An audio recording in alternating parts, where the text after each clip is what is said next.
Lord and our God. As the waters fill the sea, fill our nation with people who know and love you. Today, guide our lawmakers so that they will live for your honor, ensuring that our citizens will have a government of, by, and for the people. Lord, use our legislators to help end this government shutdown. Increase their faith, hope, and love, enabling them to transform cacophony into concord, doubt into faith, and falsehood into truth. May our senators seek to become a voice for those who are suffering during these challenging times, until justice rolls down like waters and righteousness like a mighty stream. We pray in your great name. Amen. Will you please join me in the pledge? I pledge allegiance to the flag of the United States of America and to the republic for which it stands, one nation under God, indivisible, with liberty and justice for all.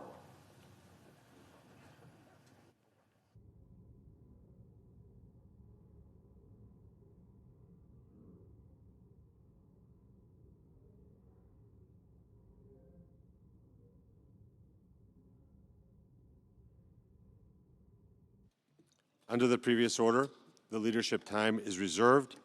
Under the previous order, the Senate will be in a period of morning business, with senators permitted to speak therein for up to 10 minutes each. Mr. President. Recognize the senator from Iowa. Yeah. October is National Audiology Awareness Month.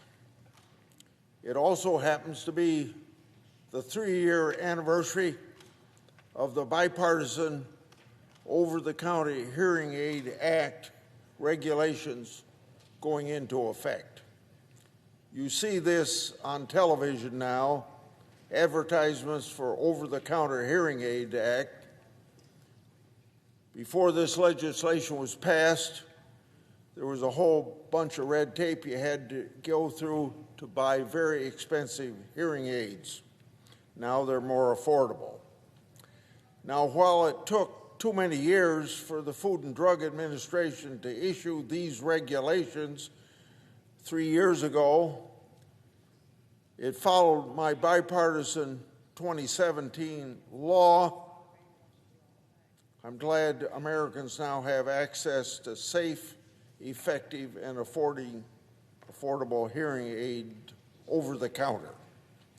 While we've known for years that hearing loss is a major factor in a person getting dementia, it wasn't until recently that we found out that assessing hearing aids can decrease the risk of cognitive decline by nearly half. For many, purchasing hearing aids presents many questions. That's why accessing audiology service can be helpful.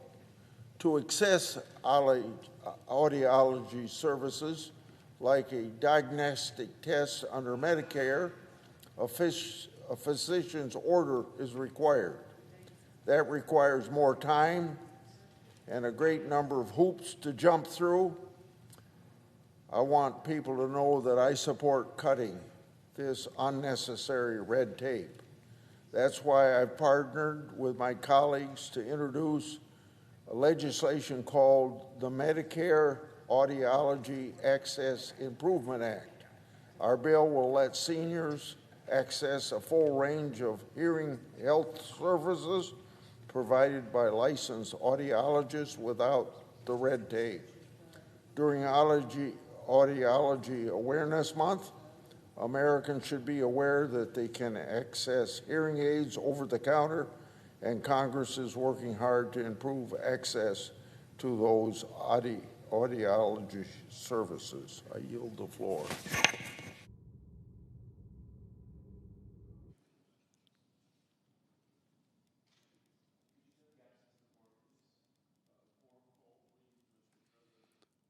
The clerk will call the roll. Ms. Alsobrooks.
Mr. President.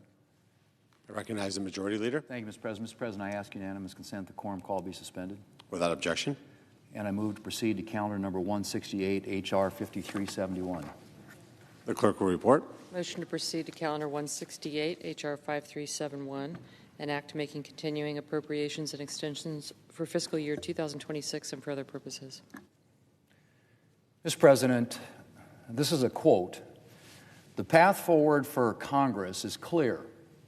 Reopen the government immediately under a clean, continuing resolution that allows continued debate on larger issues, end quote.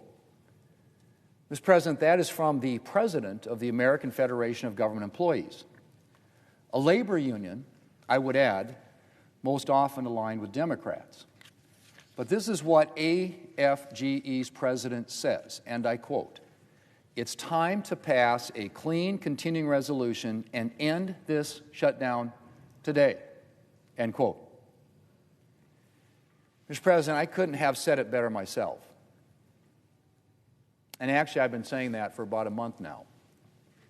But far-left activists wanted a showdown with President Trump. And so Democrats shut down the government and have forced hardworking Americans to live in uncertainty for 4 weeks. 4 weeks and counting. And even as nutrition programs are running out of money and federal workers are lining up at food banks, Democrats continue to reject every opportunity to end the shutdown or mitigate its pain. They now blocked a clean, nonpartisan continuing resolution 12 times. 12 times, Mr. President. A clean resolution sitting right there to open up the government, get everybody paid, get federal employees back to work. That thing sitting at the desk that funds the government doesn't have a single new Republican policy in it. It doesn't have a single partisan policy writer. It simply extends current government funding. But Democrats have said no to that now 12 times. We offered them a chance to continue the bipartisan appropriations process, starting with the defense appropriations bill, a bill that passed out of the committee by a big bipartisan vote of 26-3. But Democrats said no to that too. They didn't want to lose leverage in the shutdown. Then last week, we offered up a bill to pay any federal employee who was working during the shutdown, including everybody here. And once again, Democrats said no. Now, Mr. President, I don't know what Democrats are holding out for. Do Democrats think that we're suddenly going to vote for their partisan CR, which, by the way, would spend an additional $1.5 trillion to keep the government open until the end of this week? That's their alternative. $1.5 trillion to keep the government open until Friday. That's their alternative. It wouldn't pass here. It can't pass in the House, and it wouldn't be signed into law by the President. Our bill, on the other hand, as I said, has passed the House a month ago, has been sitting here for an entire month, and will be signed by the President immediately to reopen the government. I have to say, Mr. President, this wasn't my plan for the month of October. A government shutdown may have been what Democrats had in mind to show the far left that they're fighting President Trump and to get some cheers at the No Kings rally. But that wasn't my plan. My plan was to get the government funded with as little drama as possible. That's why Republicans put forward a clean, continuing resolution. No partisan policies, nothing new. Who could possibly have a problem with that? It would give us more time to continue progress on full-year appropriations bills, the way we're supposed to fund the government.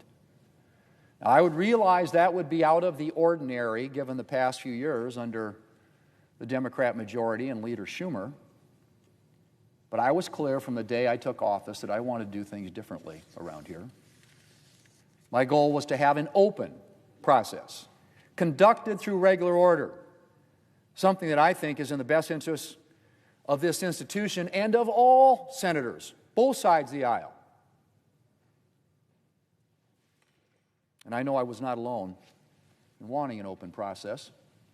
And until Democrats derailed everything, we had actually made a lot of progress on restoring regular order this year. We passed 3 bipartisan appropriations bills before the August recess, the first time the Senate had done that since 2018. Now we're trying to go to conference on those 3 bills to reach a final agreement with the House. And the Democrats are blocking that. That includes the agriculture bill that funds farm programs and nutrition assistance, the military construction and VA bill that funds programs that veterans rely on. As I said, we tried to bring up the defense appropriations bill this month in hopes that if Democrats wouldn't agree to fund the entire government, we could at least make some progress on this critical aspect of it. And I told my Democrat colleagues at the time that if we got on that bill, we would work to add other bipartisan bills, the same way we did it just a few months ago. But once again, Democrats said no. No to funding programs that they claim they support. No to an open process. No to bipartisanship. Mr. President, time and again, we've heard the Democrat leader lecture about bipartisanship.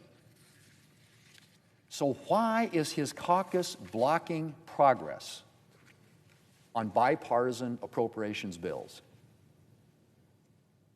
Why are Democrats blocking bills that they helped write in the Appropriations Committee, where these bills are passing with overwhelming bipartisan margins, as I said, 26-3?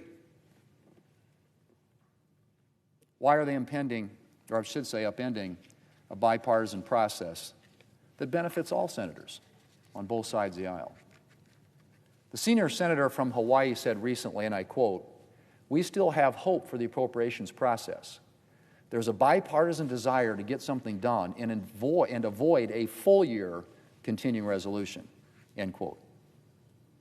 Well, all I can say in response is that if Democrats still have hope for the appropriations process, they need to start acting like it.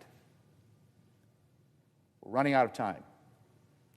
And every day Democrats say no to reopening the government is another day lost. Mr. President, we've given Democrats a lot of opportunities to work in the best interest of the American people. But Democrats seem more interested in getting the upper hand in their partisan games. The number 2 Democrat in the House said last week, and I quote, "I mean, shutdowns are terrible, and of course there will be, families that are going to suffer, but is one of the few leverage times we have," end quote. Of course there will be families that are going to suffer, but it is one of the few leverage times we have.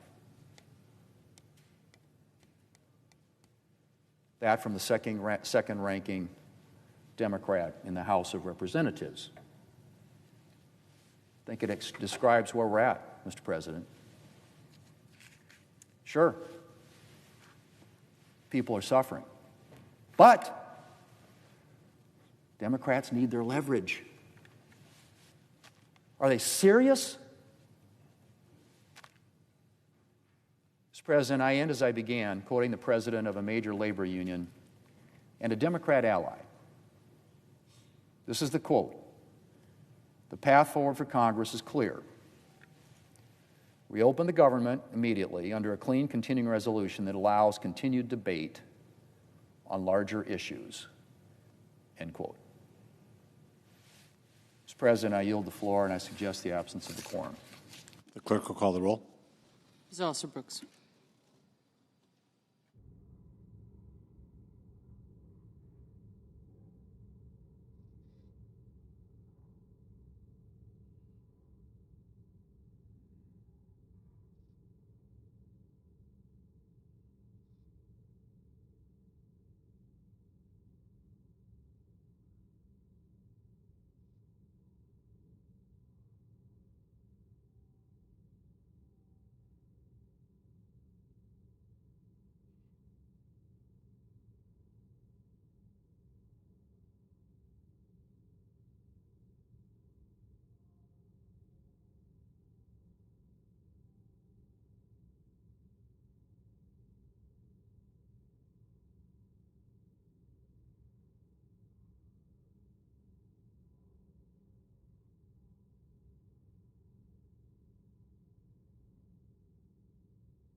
Mr. President, I recognize I ask unanimous the consent. Democrat leader. I ask unanimous consent the quorum be dispensed with. Without objection. Well, open enrollment is now just 4 days away, and Republicans do not even want to talk about fixing health care. Americans are on the brink of a health care crisis unlike we have seen in our lifetimes. Never before have we been in a situation where more than 20 million Americans can see their insurance premiums more than double on average in the blink of an eye. And that's just the average, because for many people it's worse. Yesterday, the state of New Jersey also announced the average New Jersey family would see premium hikes of 175%. 175%. In upstate New York, the average family with a plan costing $280 a month today is about to pay $1,700 a month for the same plan next year, a 500% hike. And that starts this Saturday with open enrollment. This crisis will be felt in every community and by nearly every single household, red, blue, purple, and everything in between. So tonight, Senate Democrats will come to the floor and warn our Republican colleagues in the nation of the devastation Republicans are causing by doing nothing on health care. We will highlight the impacts of surging premiums on families. We will share the stories we're hearing right now from people scared of premium hikes. I thank my colleagues for coming to the floor and speaking on this urgent issue. We are in a health care crisis, and Republicans don't even want to talk about how to fix it.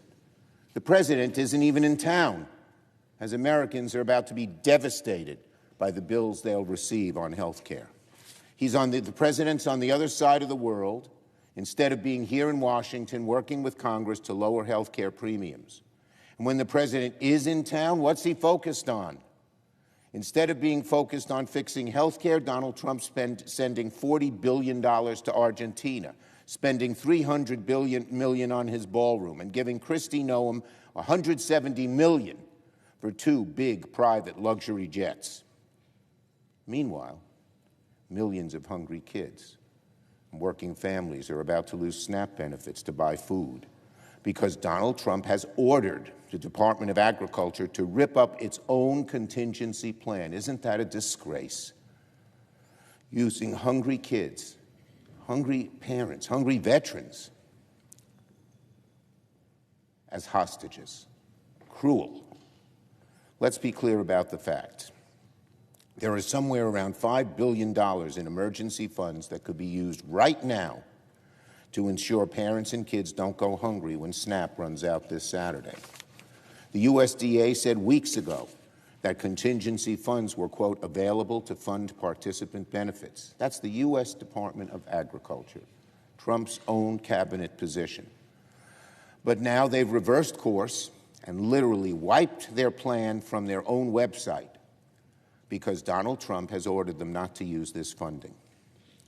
Donald Trump should reverse course immediately and allow these emergency funds to go through to spare working families from hunger and needless suffering.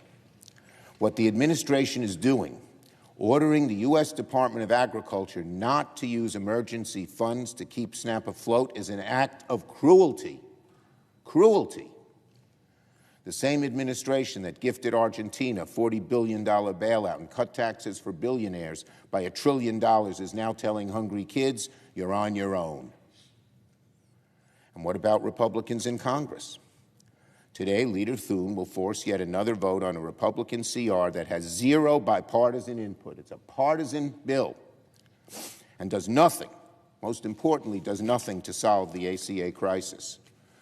Just now here on the floor, the Republican leader seemed perplexed about what precisely it is that Democrats are pushing for. He knows damn well what Democrats want. It's the very same thing that a vast majority of Americans want, including nearly 60% of MAGA voters. We want lower health care costs now.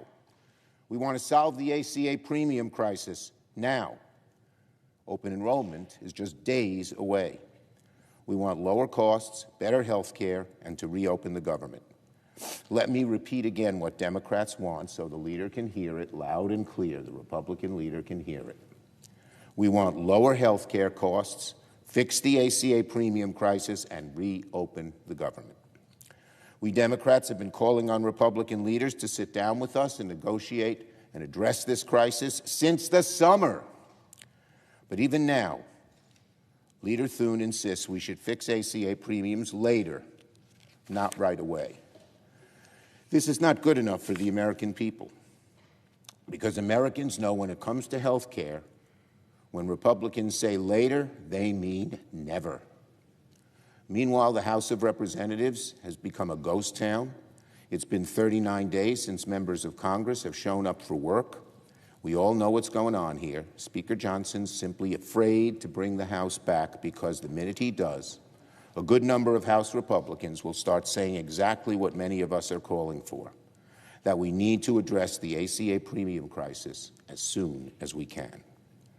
The Speaker is so afraid of exposing divisions within his own conference that he has unilaterally shut down one half of the legislative branch of government. So to sum it all up, we're just days away from a health care crisis unlike any we've ever seen, and Republicans from the Senate to the House to the White House are dithering about. Republicans are the party in charge. They hold the White House and both chambers in Congress. Americans know that. They know the onus is on the majority party to govern and to work with the other side to get things done. But today, Americans look at this Republican Party and see a majority refusing to do its job. It's thus no surprise that Americans primarily hold Republicans responsible for this disastrous shutdown. So I'll say it once again. Republicans need to get serious about ending this shutdown and ending the ACA crisis that has now become a reality for millions of people. They need to get serious. If Donald Trump continues to ignore the ticking time bomb that is ACA premiums, the American people will hold him responsible when disaster strikes. I yield the floor. The clerk will call the roll. Ms. Alston-Brooks.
Mr. President, I recognize the Majority Whip. Mr. President, I ask unanimous consent that the quorum call be vitiated.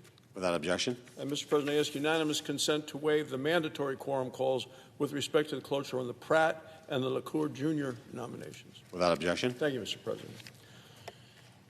Mr. President, today marks day 28 of the Schumer shutdown of the United States government. Democrats continue to block a clean, continuing resolution that would reopen the government. For them, it's a big game. And for the American people, they continue to suffer. So listen to the own words. Listen to what Senator Schumer has said. He gloated to the press. He said, every day gets better for us. I got to wonder who the us is, because it's not the American people. And then just last week, the Democrat whip in the House of Representatives, she said to the press in an interview, broadcast on television, proudly proclaiming, it looks like, she says, of course there will be families that are going to suffer. And she said, but that is one of the few leverage times we have. Leverage? The Democrats are playing the politics of pain, and the American people are the ones that are suffering. And it's wrong, it's heartless, it's mean. Leverage for what? Taxpayer giveaways of health care funded by the taxpayers to illegal immigrants who stormed into this country in the last administration? Is that why they're shutting down the government? Leverage for that? Leverage for $1.5 trillion in new spending? Leverage so they can eliminate the one thing that we passed this summer to help our rural hospitals, $50 billion for rural hospitals, remote hospitals like those that we have all across the country. They want to get rid of that. Leverage for that. Leverage that they continue to suck up to the far left radical wing of their party they're trying to impress. That's not good for our country. Mr. President, it's not good for health care. It's not good for anything. I'm a doctor, practiced medicine in Wyoming for 24 years, and look, I want Americans to have high-quality, affordable health care. That's what we want for the American citizens. But right now, that's impossible because American health care is broken. The Democrats broke it. They broke it when they passed Obamacare. The day they passed Obamacare, they broke health care in America. And a headline in the Sunday New York Times proves the point. First three words, Obamacare is pricey. That's what they've done. They said, oh, we want to lower the cost of care. They didn't. They misnamed it, put the word affordable. There's nothing affordable about it. Obamacare has been pricey from the beginning, and it's getting worse. The Washington Post editorial page agrees. They wrote recently, quote, the real problem is that the Affordable Care Act was never actually affordable. That's the Washington Post. They're right. Obamacare is a failed program. It's failed financially. Democrats created it, and they continue to defend the failure today. Democrats tried to prop up Obamacare with very juicy subsidies to try to hold down out-of-pocket costs. Then when Joe Biden became president, Democrats added Biden COVID bonus payments on top of all the subsidies. These payments are an admission that Obamacare's flaws have only gotten worse. Democrats voted twice to make these Biden COVID bonus payments temporary. The first was scheduled to end in 2022, but they were noting that Obamacare was still failing miserably, so they extended the payments again, and they extended them to the end of this year. Democrats set the expiration date. Democrats created the cliff. Democrats created what they are now referring to as a crisis. Remember, Democrats created Obamacare, and they created these Biden COVID bonus payments, and they did it without a single Republican vote. Not in the House, not in the Senate, not a single one. These payments were always intended to be temporary, or so they claimed. Democrats' own report that they wrote back there when they passed it says they were to be applied, quote, during the public health emergency. Today, Democrats are now demanding $350 billion in permanent new spending. Why? Because they need to prop up Obamacare once again because it's failed. When the Democrats say fix it now, what they're really saying is prop up Obamacare forever. It's wrong.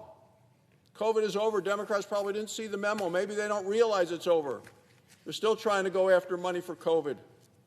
Look, even after the Biden bonus COVID payments expire, the federal government is still going to pay for 80% of the average Obamacare enrollee's premium because Obamacare is pricey.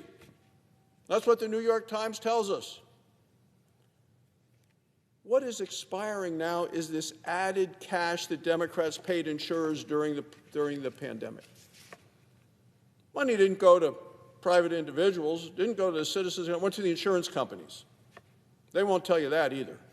These Biden COVID bonus payments are riddled with waste, fraud, abuse, and actual corruption. Democrats removed every income limit on the subsidies. No means testing whatsoever. And you hear Bernie Sanders come out to the floor and say, oh, we can't do this for millionaires and billionaires. They did it for millionaires and billionaires. Remove the upper limit. Anybody, sky's the limit. No matter how much money you make, no matter what's going on in your life, you get these bonus payments through COVID, through the Democrats, and they want to make it permanent. It's absolutely wrong. It's ridiculous.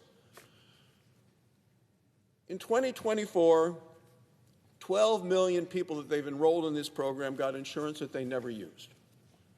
And since the subsidies flow directly to the insurance company from the government, the insurers pocketed tens of billions of dollars even though the enrollees did not make a single claim.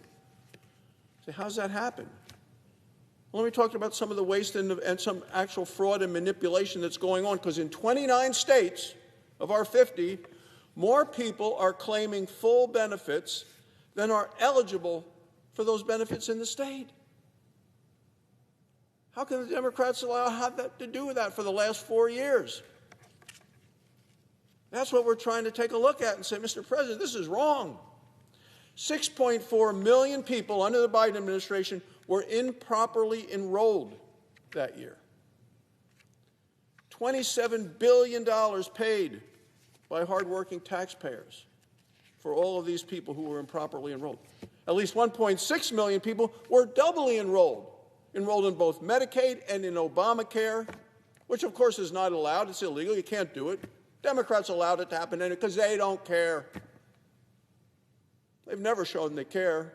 It's all a political game for them. You heard it. You heard the whip in the House say, oh, no, this gives us leverage. You heard the minority leader here, Chuck Schumer, say every day gets better for them. Well, it doesn't get better for the American people.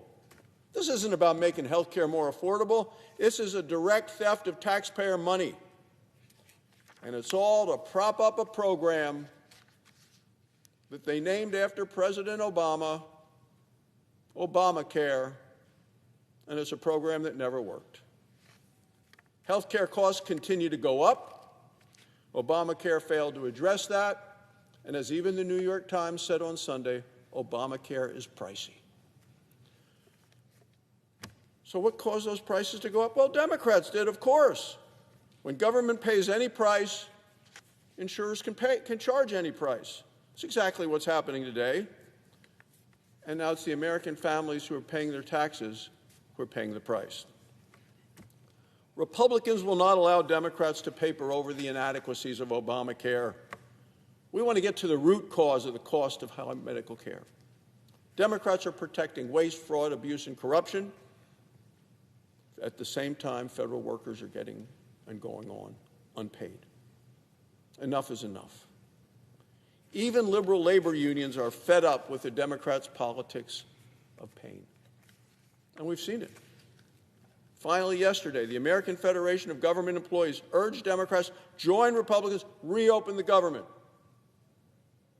So what exactly did they say? They said both political parties have made their point, and then went on to say it is time to pass a clean continuing resolution and end the shutdown today. Not half measures, no gamesmanship. That's from the union that has for years and years and years supported Democrat candidates across the board. They're saying do what Republicans have been saying from the beginning, pass a clean continuing resolution. Remember, they did it 13 times when Joe Biden was president, and now they voted against it 13 times with Donald Trump in the White House. It's a big political game for the Democrats, and it's a dangerous game, and the American people are suffering. So are the Democrats going to listen to the union that represented and worked with the Democrats to get them elected in the first place? Well, we're going to find out. Let me echo what Leader Thune said. Republicans are happy to address Obamacare's many failures, but first we need to reopen the government. There's not going to be negotiations while the government is closed. We're not going to negotiate with hostage takers. We need to reopen the government and then talk about all the things that people want to talk about. Because right now, our troops, women, infants, and children in the Women, Infants, and Children program, they shouldn't be used as leverage for the Democrats to try to save their failed programs. Air traffic controllers, TSA agents, who I talked to yesterday coming through Wyoming to come back to Washington, they don't want to be used as pawns. They don't want to be thought of as chips on the table in a political game of leverage. And Chuck Schumer saying every day gets better for us. That's wrong, Mr. President. The American people deserve better. Thank you, Mr. President. I yield the floor. Suggest the absence of a quorum. The clerk will call the roll. Ms. Alsterbrooks.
Mr. President.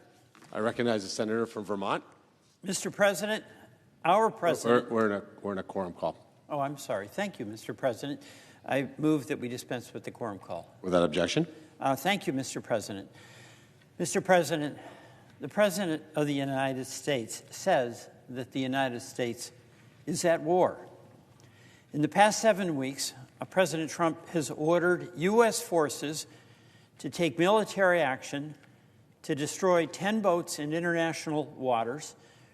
That has resulted in the death of more than 40 possible drug couriers. President Trump has also told Congress he's determined that the United States is at war with what he calls narco-terrorists. He's also said that he's taking steps to escalate military action against Venezuela and Colombia, and of course is sending U.S. warships, fighter planes, and special forces to their coast. And he's also openly tossing around threats of airstrikes against targets in the sea and on land. You know, the questions before us as the United States Senate are clear and they are urgent. Are the president's actions steering the American people into yet another undeclared war? And would it be legal for the president to expand this war to the sovereign territories of countries in South America, as he is now threatening to do? Mr. President, the clear answer is no. That this president, no president, has the legal authority without congressional authorization to take America into military conflict. There has been no credible legal experts that have defended the president's actions, with one exception, and of course that is the Attorney General, who has provided an opinion to the president. We are told, but we have not seen, that what he's doing is legal. That's without precedent. It's without precedent for the top legal official in this country to give an opinion that it's legal to go to war without congressional authorization. But it's clearly the legal advice the president wanted and won't even share with the members of the United States Senate. The president, of course, seems to be basing the legality of these actions on the declaration that drug traffickers are terrorists. We all join in hating what the drug traffickers do. But it's also based on that legal opinion, the Office of Legal Counsel at the Justice Department, that we're told gives legal cover for the president to do what is clearly beyond the authority of a chief executive. We know nothing about that opinion, and all in this body who have called for it to be released are doing the right thing. We know that under the U.S. Constitution, the president does not have authority to start a war without congressional authorization. It is an Article 1 responsibility of the Congress of the United States, and there's a reason for that that's so very important. If we are going to ask, with the authority of Congress and the executive, men and women to go to war on behalf of defending our country, that profoundly important decision that is being made by Congress but is putting in harm's way the men and women who serve in the military, there should be a debate and there should be a vote, there should be responsibility, and there should be accountability. And simply the determination by the president that he's attacking a group of what he calls terrorists, narco-terrorists, does not by itself make it legal under the Constitution. You know, some people may say, what's the big deal? These are bad folks. Drugs are terrible. We all agree with that. But it's not up to the president to determine whether we go to war. It's up to Congress. Should we be going to war with Venezuela? You know, all of us are on board, Republicans and Democrats, with the fight against narcotics, illegal drugs, fentanyl in particular, which mostly enter the U.S. through Mexico and on the Pacific Ocean, are wreaking havoc on our communities. It's happened in Vermont, as well as West Virginia, Idaho, Florida, Montana, every other state. Our sons and daughters, mothers and fathers are struggling with addiction and dying from overdose. So yes, this is a very serious problem, and we should be doing far more to deal with it, treating addiction in our own country, bolster our local police forces, our mental health resources, and to work with source countries to stop the production and transshipment of these dangerous drugs. This has not been a partisan issue, and in fact, it is an issue where, when I served in the House, there was Republican and Democratic collective action to provide treatment that is providing real-world help in real time to folks in your state and in mine.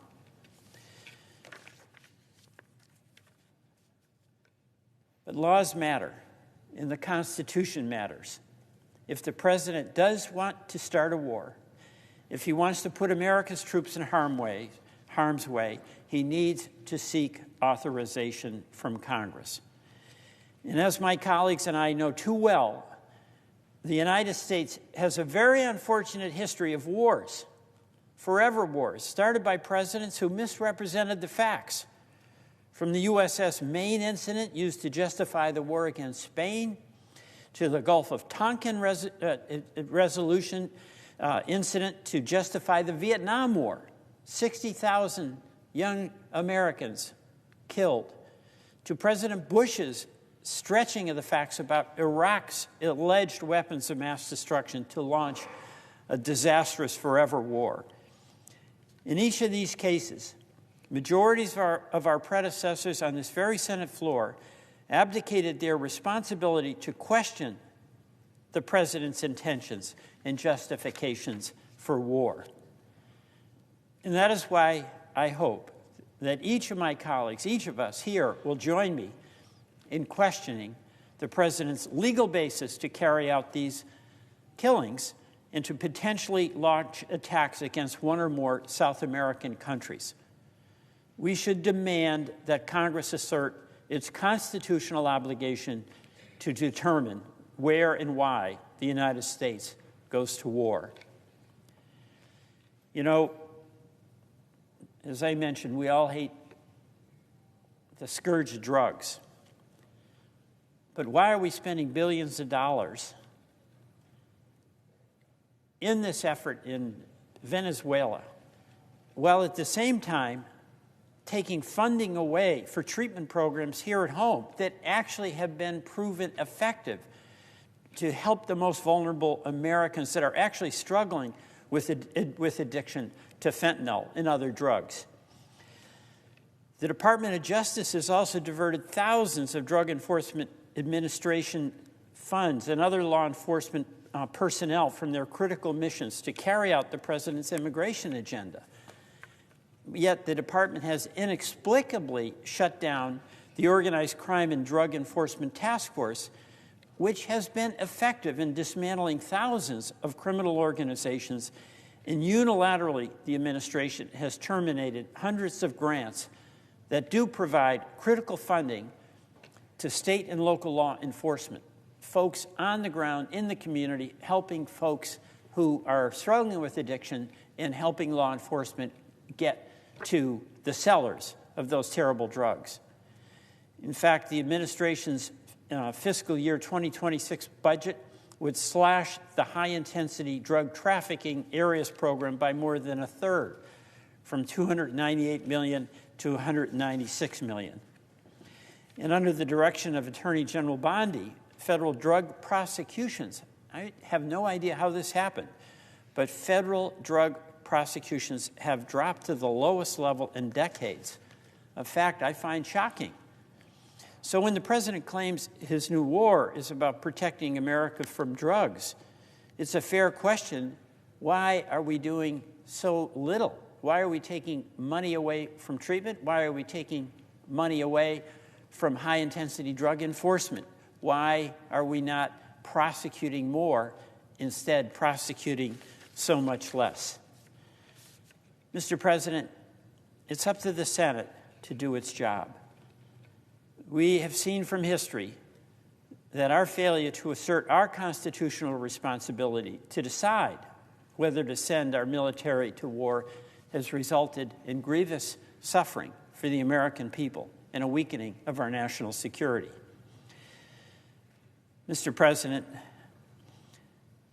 in asserting our responsibility, at the bare minimum, this United States Senate should demand to see Attorney General Bondi's legal analysis that the President has used to justify his use of the U.S. military to engage in these attacks. Mr. President, I yield back.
Mr. President. Senator from Alabama.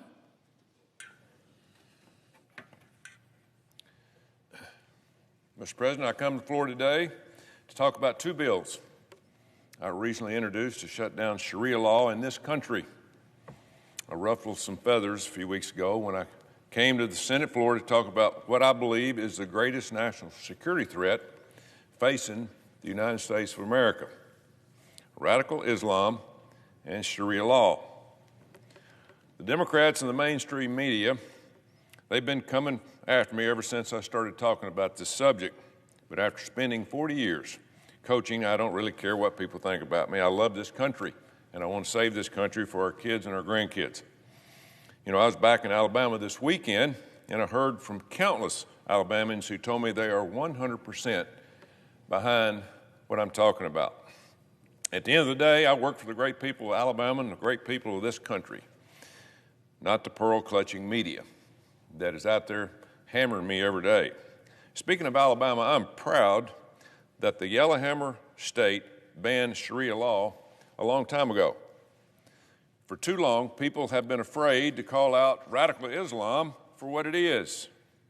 Because if you dare to speak out, the left will come after you, your family, your reputation, and your job. They'll try to ruin your life just because they disagree with you. That's how they play the game.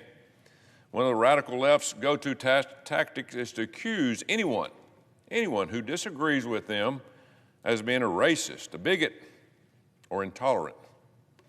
They've tried that with me, calling me an Islamophobe for calling out the evils of Islam. But there's only one problem with that strategy.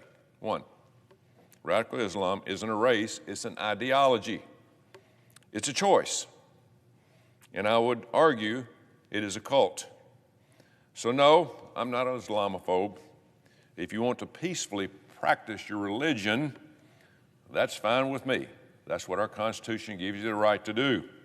Our Constitution gives you that right, and that's why we have millions of Christians, Jews, Mormons, Hindus, Buddhists, and peaceful Muslims who worship freely in this great country of ours called the United States of America.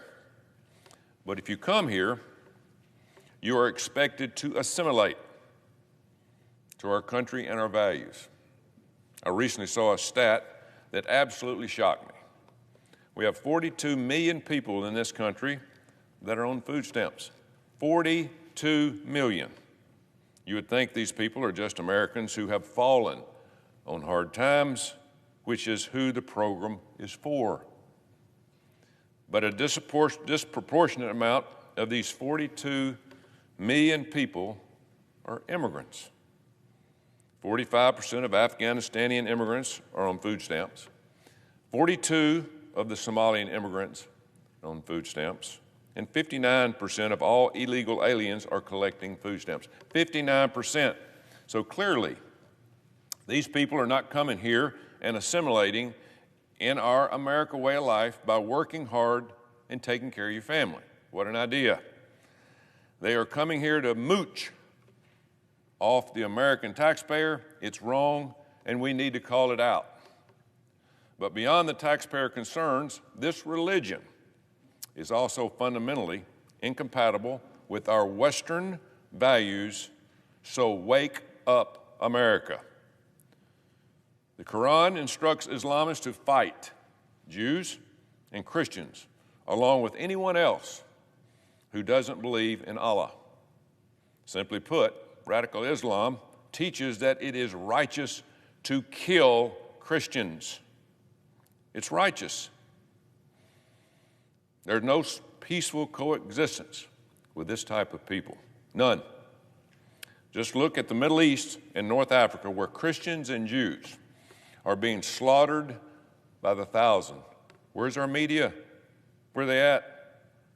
More than 7,000 Christians have been slaughtered by radical Muslims in Nigeria so far this year.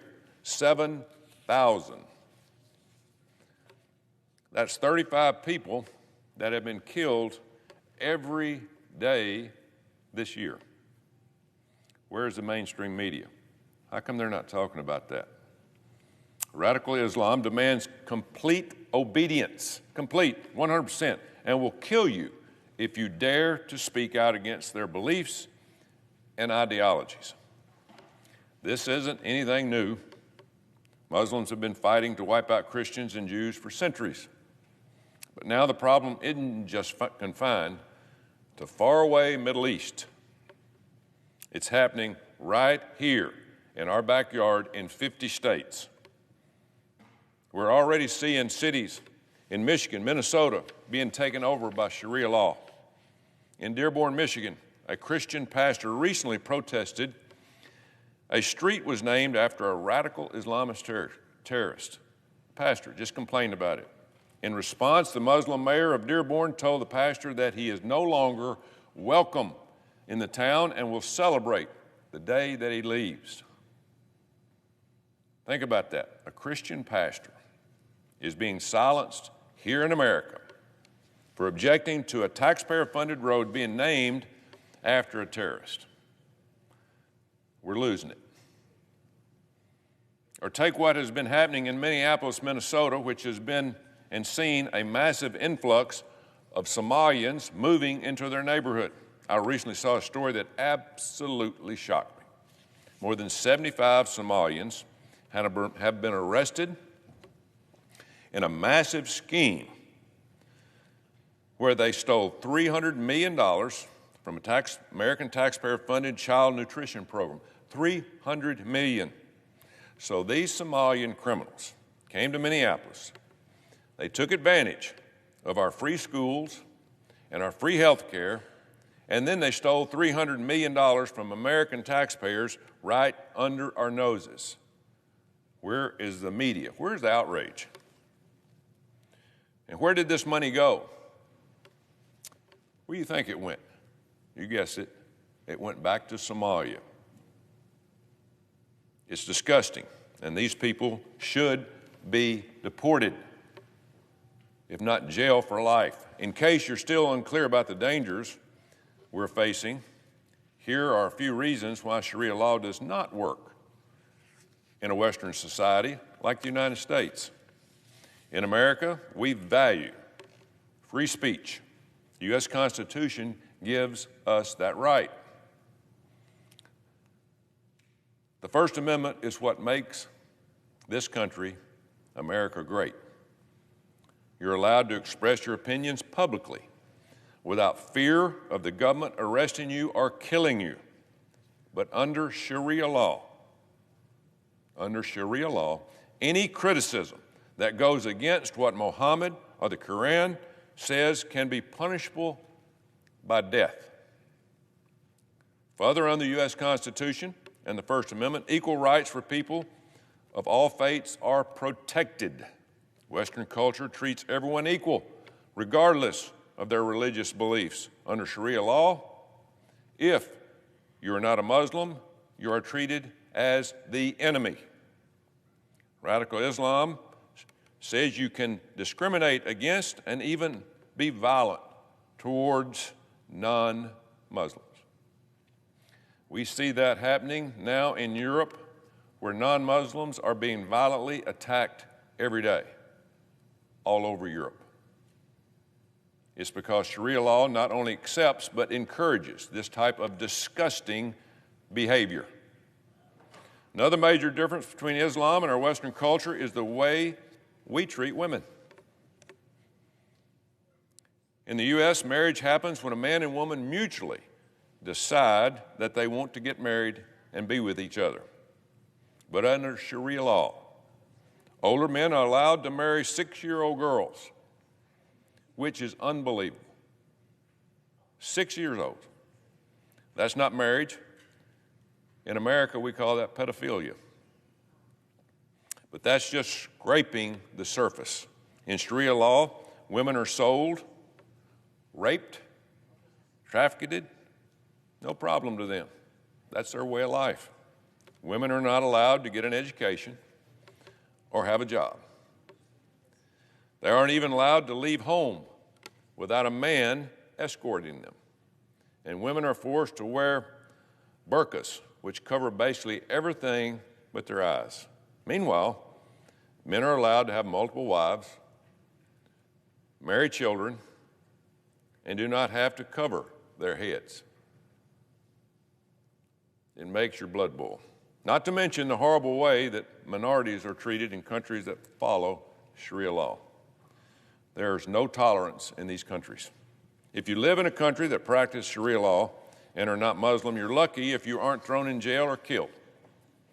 That's because Islam and Sharia law teach that you must hate non-Muslims and should wage jihad, which literally means holy war against people who do not believe.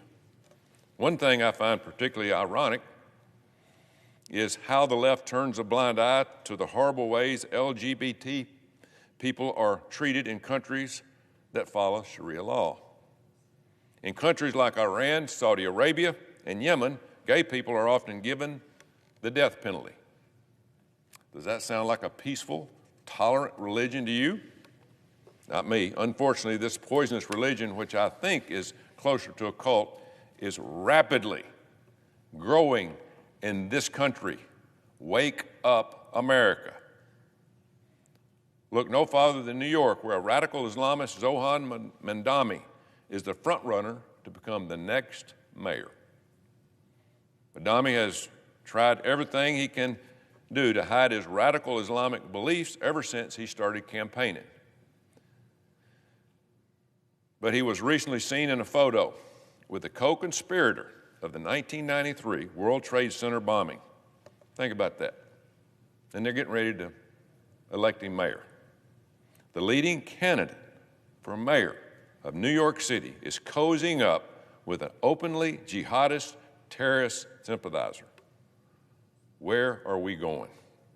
In New York, if New Yorkers are stupid enough to elect a radical Islamist as their mayor, then they deserve what they get next, and it is coming. I truly believe we're at the crossroads of this country. The time for political correctness is over. That's why I've introduced 2 bills in the Senate to end Sharia law in this country. End it. The first one is No Sharia Act, which makes it illegal to practice Sharia law when it conflicts with our Constitution. As I've repeatedly said, the radical Islam cult is the opposite of everything, I mean everything that we stand for in America. The second bill I introduced, the Preserving a Sharia Law or Sharia-Free America Act, prevents all foreign nationals who advocate for Sharia law from entering this country. No more. If you want to practice that, stay where you're at or go to one of the other 50 countries that practices this. The Trump administration banned people from nearly 50 Muslim countries during the first administration. And thanks to Joe Biden's 4 years of open borders, we now have thousands, I mean thousands of terrorists and their sympathizers who entered our country unchecked. How stupid was that? We have to shut off the spigot before it's too late. This is a major national security threat. Radical Islamists have proven over and over again that they are willing to do whatever it takes to kill just one American citizen. And it didn't just happen overseas. It has been allowed to fester and is alive and well in our very own country, just waiting for the right opportunity to attack. So, now's the time to act, because if we don't, we're going to lose this country as we know it. Open your eyes, America. The values of this country was built on cannot coexist with radical Islam. It doesn't work. It's one, our Constitution, or the other. You can't mix them. This isn't a Republican or Democrat issue. This is an American issue. Just look at Europe. We are headed down the same dark path as what Europe's going through now if we don't wake up. We need to permanently shut down Sharia law in this country before it's too late. Wake up, America. Mr. President, I yield the floor.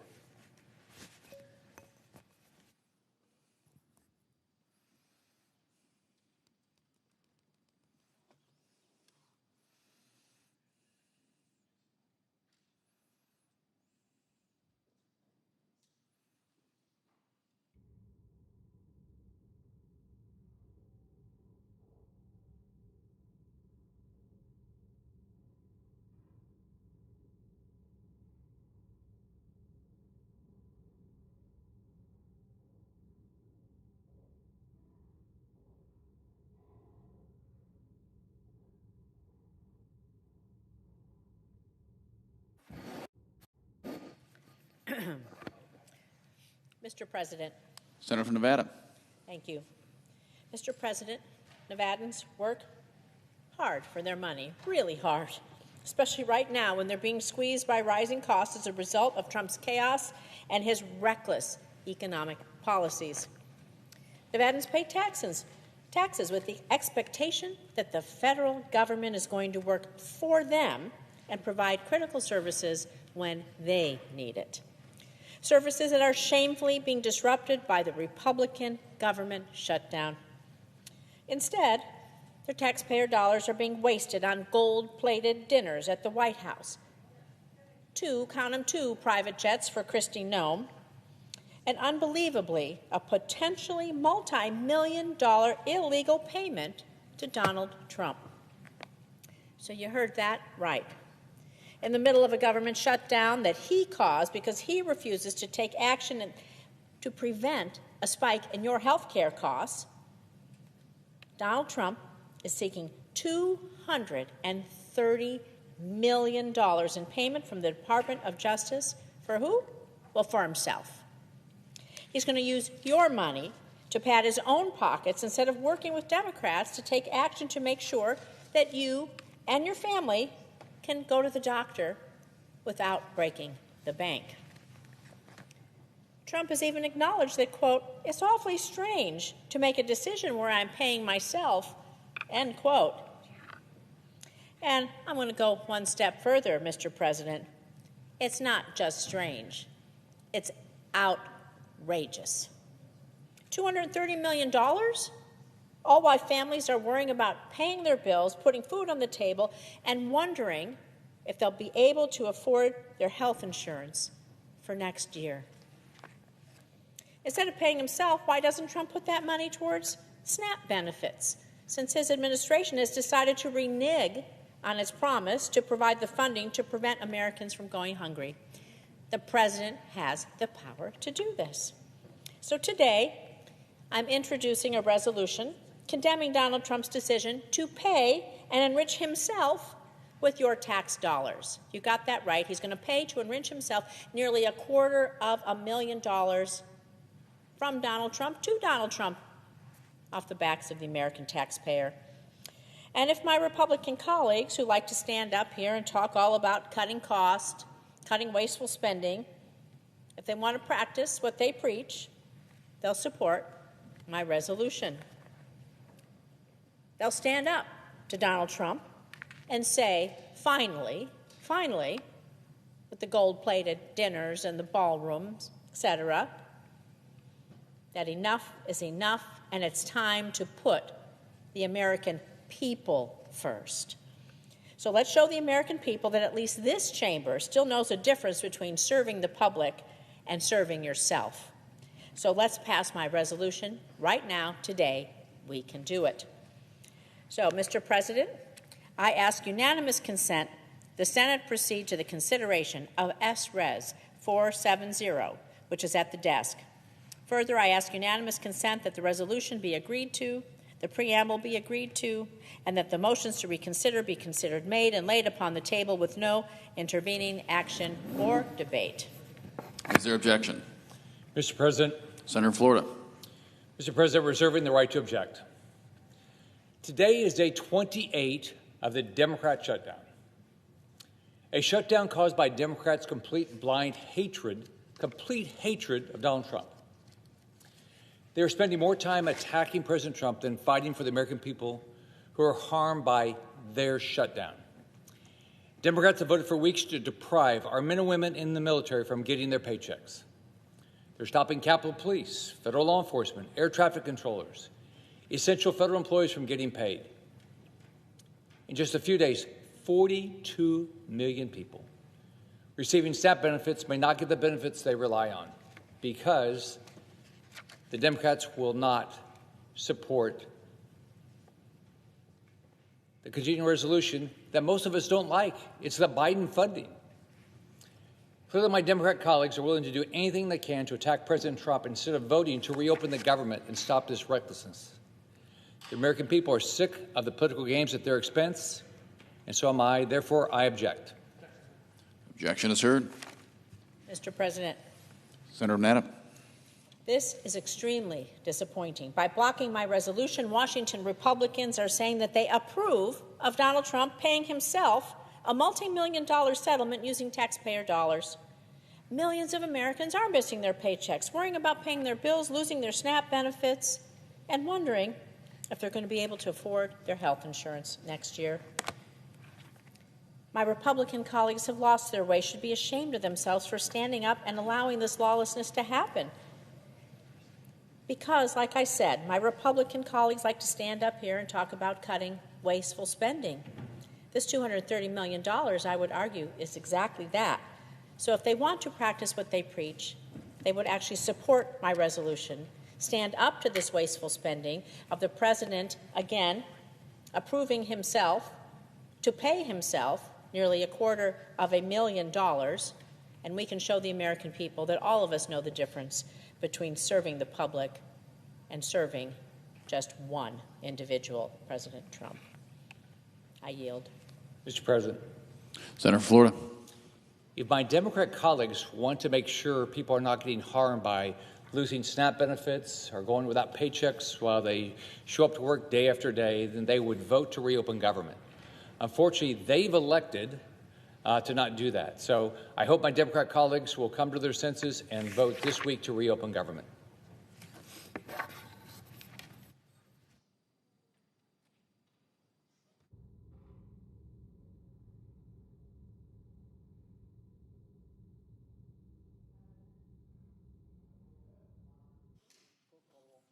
Clerk, call the roll. Ms. Alston-Brooks.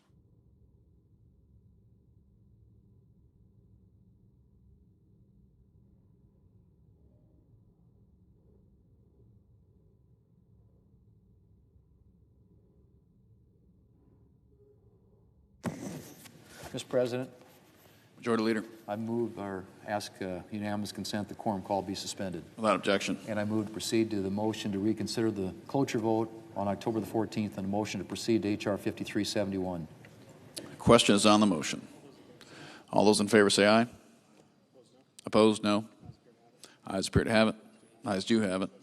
The motion is agreed to. Mr. President, I move to reconsider the cloture vote on the motion to proceed to H.R. 5371. Questions on the motion? All those in favor say aye. Opposed, no. Ayes appear to have it. Ayes do have it. Motion is agreed to. The clerk will report the motion to invoke cloture. Cloture motion. We, the undersigned senators, in accordance with the provisions of Rule 22 of the Standing Rules of the Senate, do hereby move to bring to a close debate on the motion to proceed to calendar number 168, H.R. 5371, an act making continuing appropriations and extensions for fiscal year 2026 and for other purposes, signed by 17 senators. By unanimous consent, the mandatory quorum call has been waived. The question is it the sense of the Senate that debate on the motion to proceed to H.R. 5371, an act making continuing appropriations and extensions for fiscal year 2026 and for other purposes shall be brought to a close upon reconsideration. The yeas and nays are mandatory under the rule. The clerk will call the roll. Ms. Alston-Brooks, Ms. Baldwin, Mr. Banks, Mr. Barrasso, Mr. Bennett, Mrs. Blackburn, Mr. Blumenthal, Ms. Blunt-Rochester, Mr. Booker, Mr. Bozeman, Mrs. Britt, Mr. Budd, Ms. Cantwell, Mrs. Capito, Mr. Cassidy.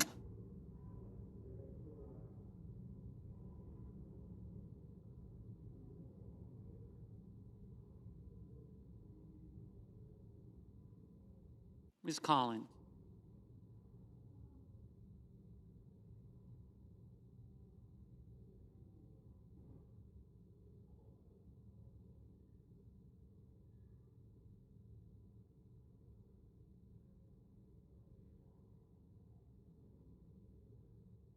Mr. Coons.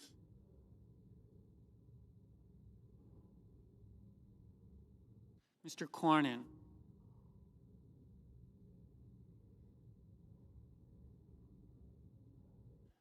Ms. Cortez Masto. Mr. Cotton. Mr. Kramer. Mr. Crapo. Mr. Cruz. Mr. Curtis.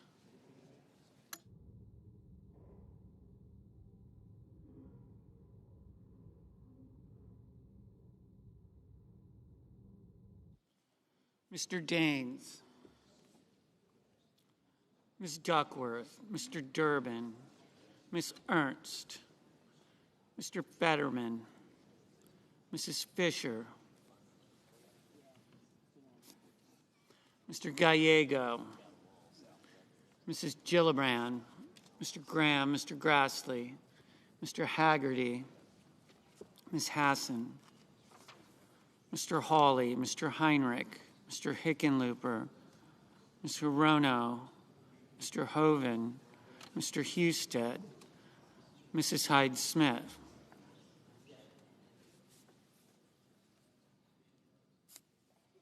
Mr. Johnson, Mr. Justice, Mr. Kane, Mr. Kelly, Mr. Kennedy, Mr. Kim, Mr. King, Ms. Klobuchar,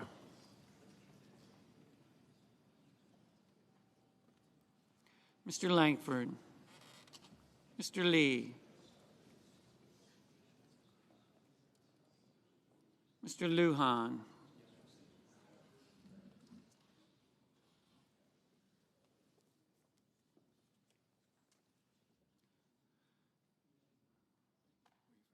Ms. Lummis. Mr. Markey, Mr. Marshall, Mr. McConnell, Mr. McCormick, Mr. Merkley, Mrs. Moody, Mr. Moran, Mr. Moreno, Mr. Mullen, Ms. Murkowski, Mr. Murphy, Mrs. Murray.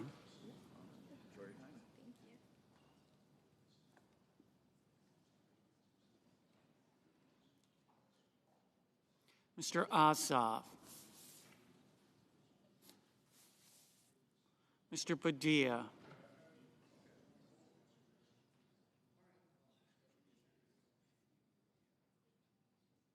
Mr. Paul, Mr. Peters,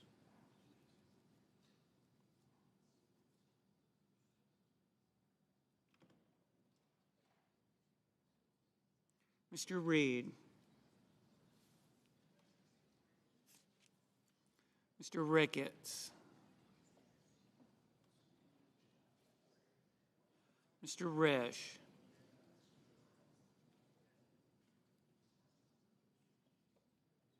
Ms. Rosen, Mr. Rounds, Mr. Sanders, Mr. Schatz, Mr. Schiff, Mr. Schmidt, Mr. Schumer, Mr. Scott of Florida, Mr. Scott of South Carolina, Mrs. Shaheen, Mr. Sheehy, Ms. Slotkin, Ms. Smith, Mr. Sullivan,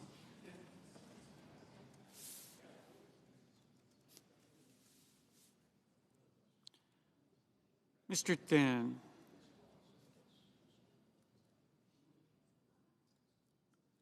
Mr. Tillis, Mr. Tuberville, Mr. Van Hollen, Mr. Warner, Mr. Warnock, Ms. Warren, Mr. Welch, Mr. Whitehouse, Mr. Wicker, Mr. Wyden, Mr. Young.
Senators voting in the affirmative: Budd, Cassidy, Grassley, Husted, Johnson, King, McCormick, Moody, Risch, Scott of Florida, Sheehy, Thune.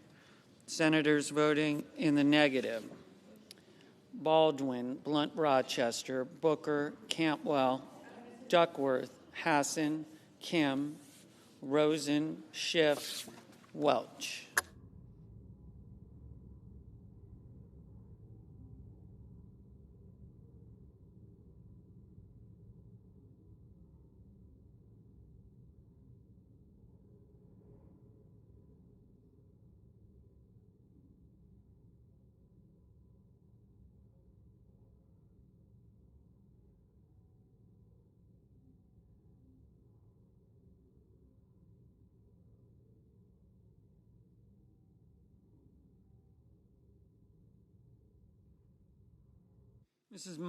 Mrs. Murray, no.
Mr. Kane, no.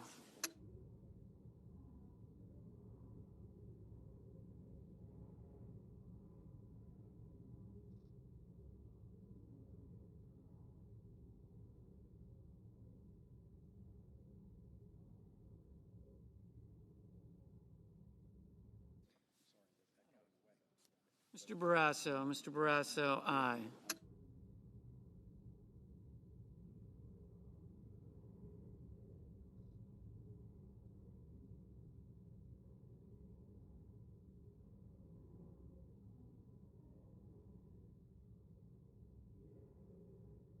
Ms. Markowski, aye.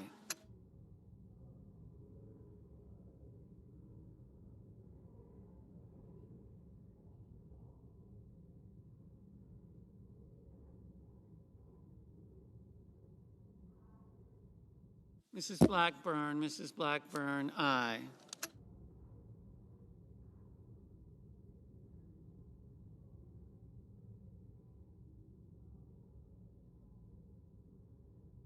Mr.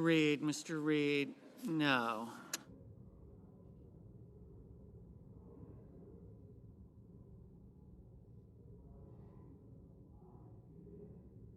Mr. Wicker, aye.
Ms. Warren, no.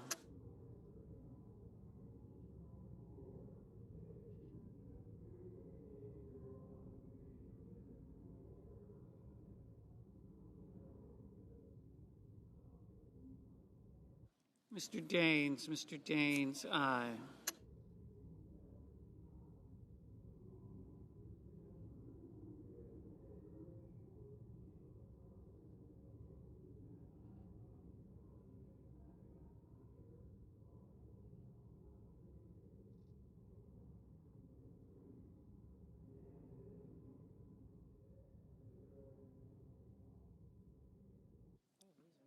Mr.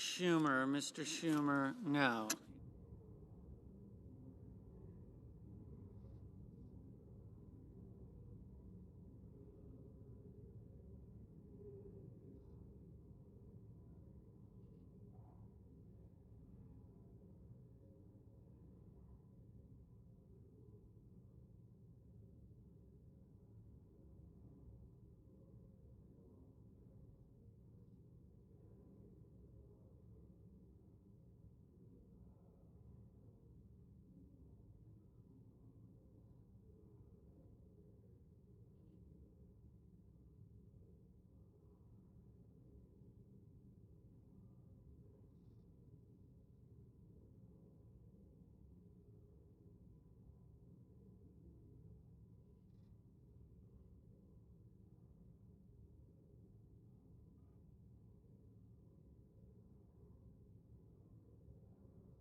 Mr. Langford. Mr. Langford, aye.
Mr. Mullen, aye.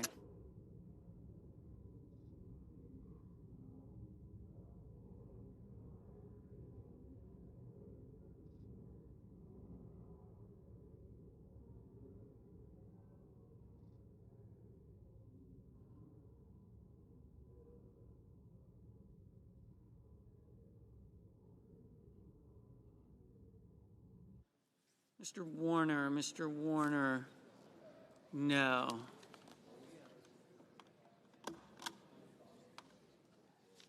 Mr.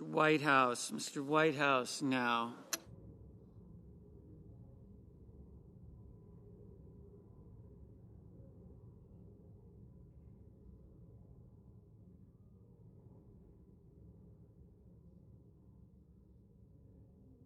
Mr.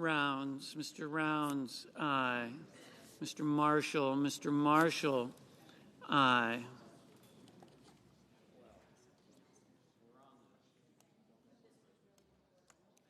Mr. Kelly, no.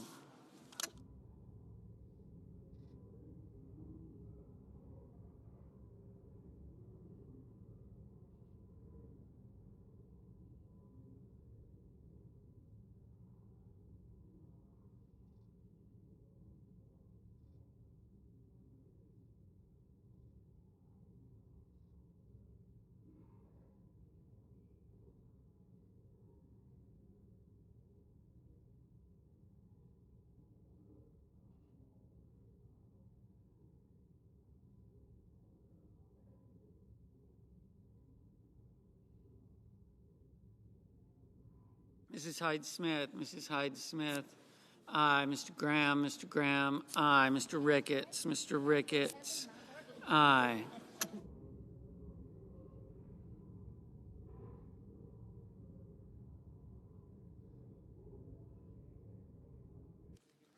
Mrs. Fisher, aye.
Ms. Collins, Aye.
Mr. Curtis, aye.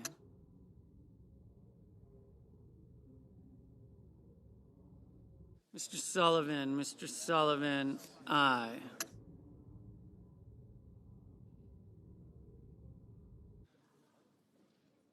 Mr. Durbin, no.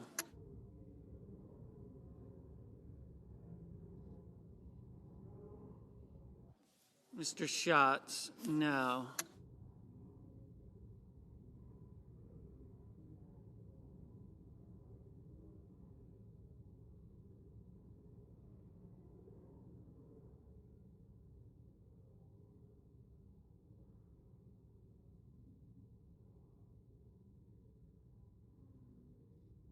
Mrs. Brett, aye.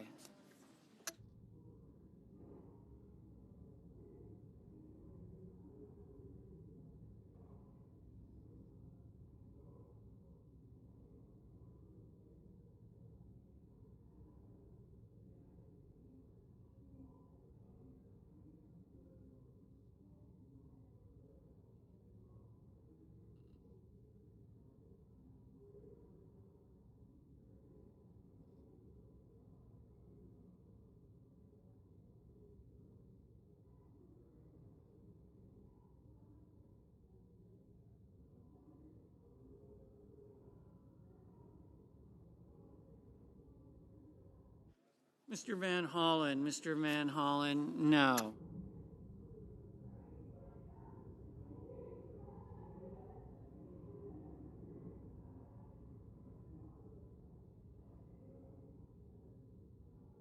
Mr. Murphy, no. Ms. Klobuchar, no.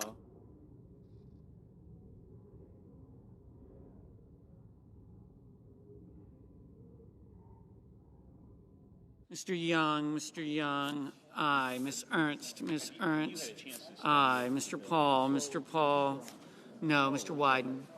Wyden, no.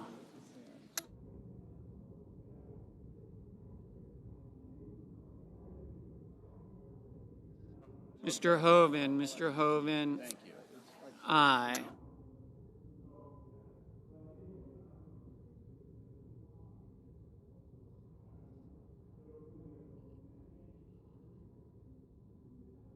Ms. Smith, no. Mr. Merkley, no.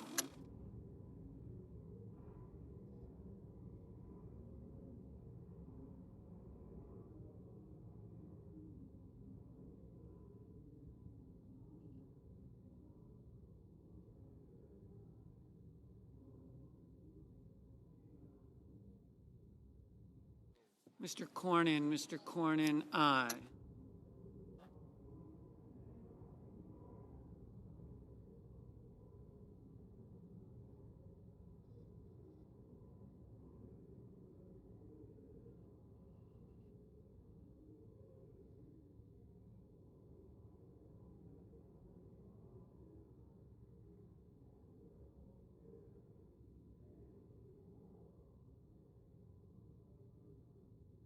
Mr. Sanders, no.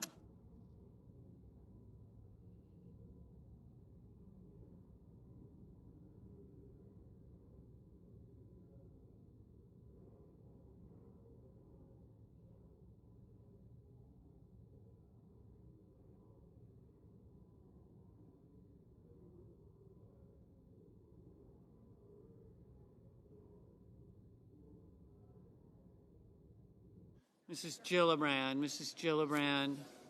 No. Mr. Hawley, Mr. Hawley. Aye. Mr. Bennett, Mr. Bennett. No.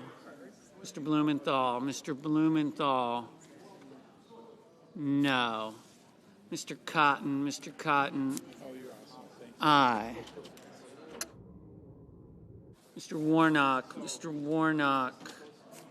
No. Mr. Padilla, Mr. Padilla. No.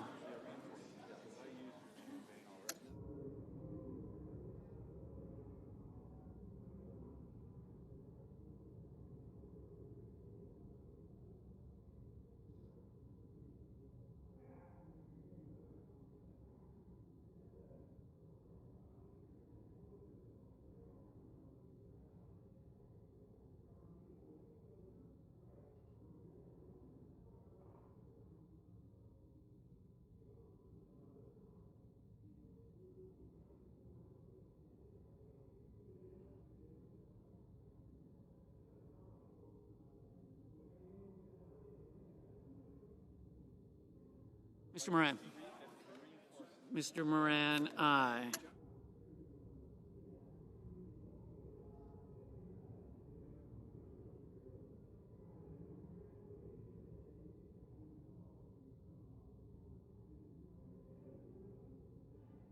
Mr. Crapo, Mr. Crapo, aye.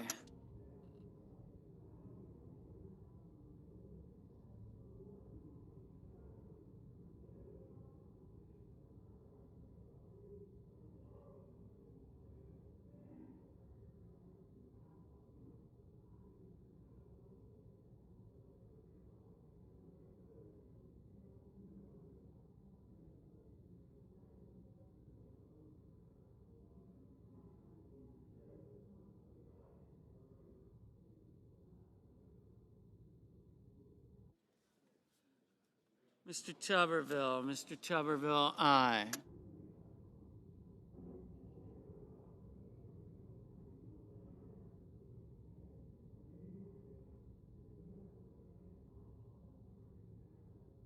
Mr. Fetterman, aye. Mr. Haggerty, aye.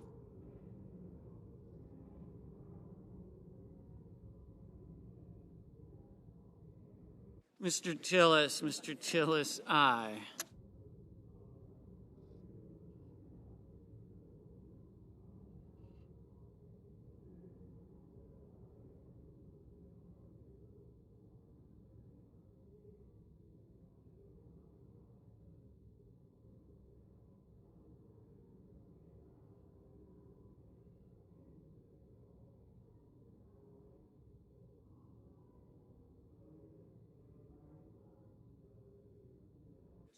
Mr. Coons, no. Mr. Peters, no. Mr. Markey, no.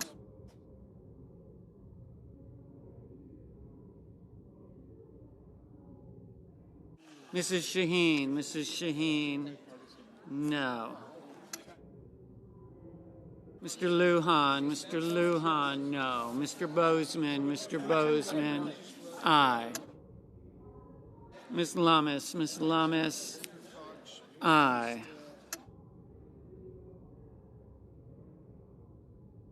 Mr. Kennedy, aye. Mr. Ossoff, no. Mr. Schmidt, aye.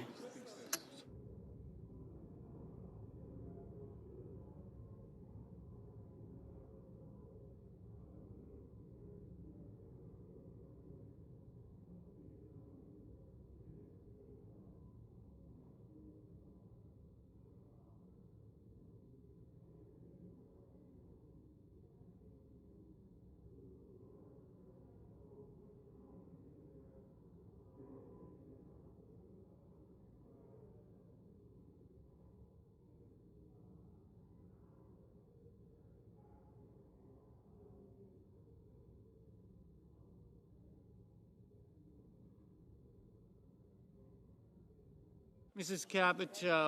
Capito, Aye. Mr. Lee. Mr. Lee. Aye.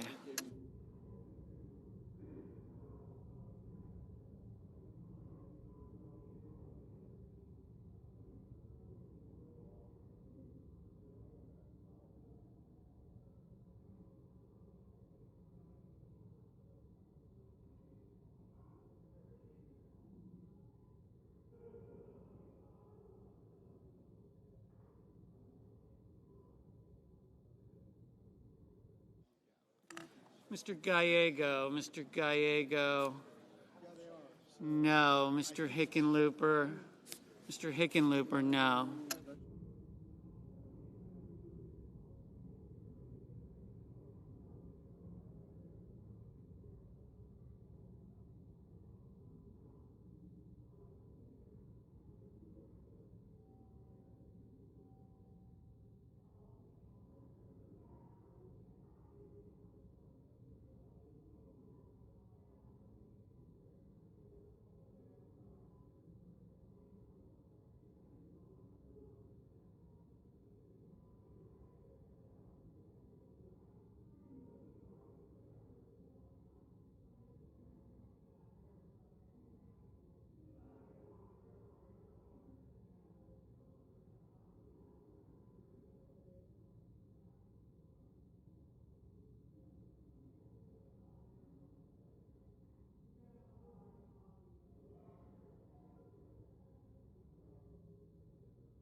Mr. Kramer. Mr. Kramer.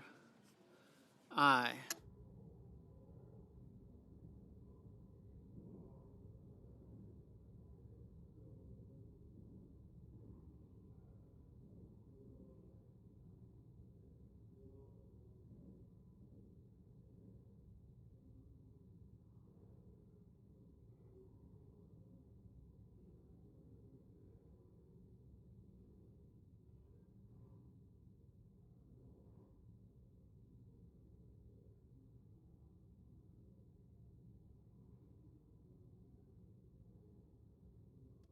Ms. Slotkin. Ms. Slotkin.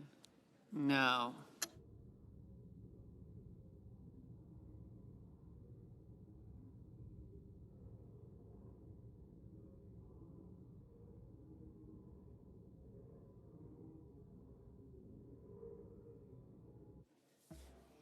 Mr. Banks. Mr. Banks. Aye. Ms. Cortez Masto. Ms. Cortez Masto. Aye.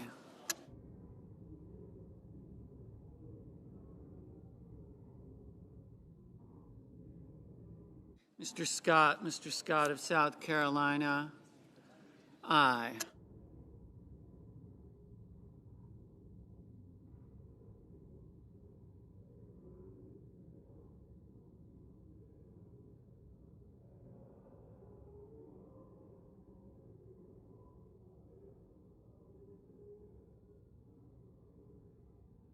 Ms. Also Brooks. Ms. Also Brooks. No. Mr. Cruz. Mr. Cruz. Aye.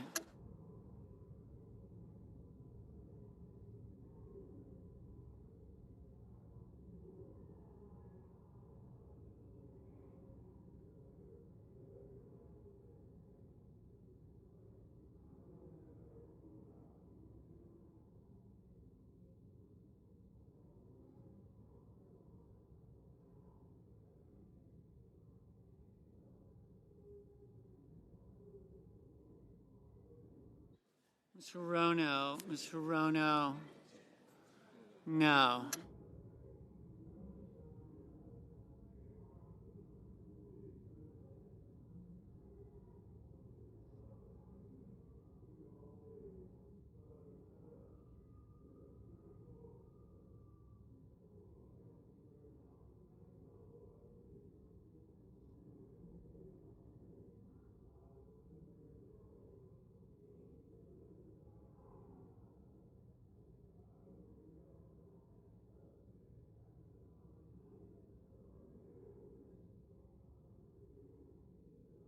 Mr. McConnell. Mr. McConnell. Aye.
Mr. Heinrich. Mr. Heinrich.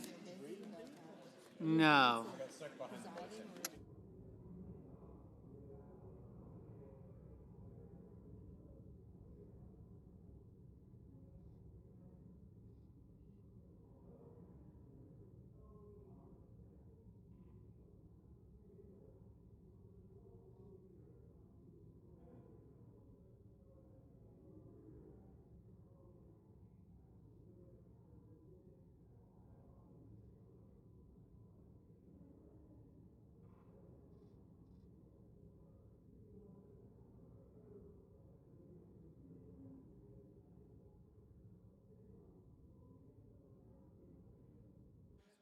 Mr. Moreno. Mr. Moreno. Aye.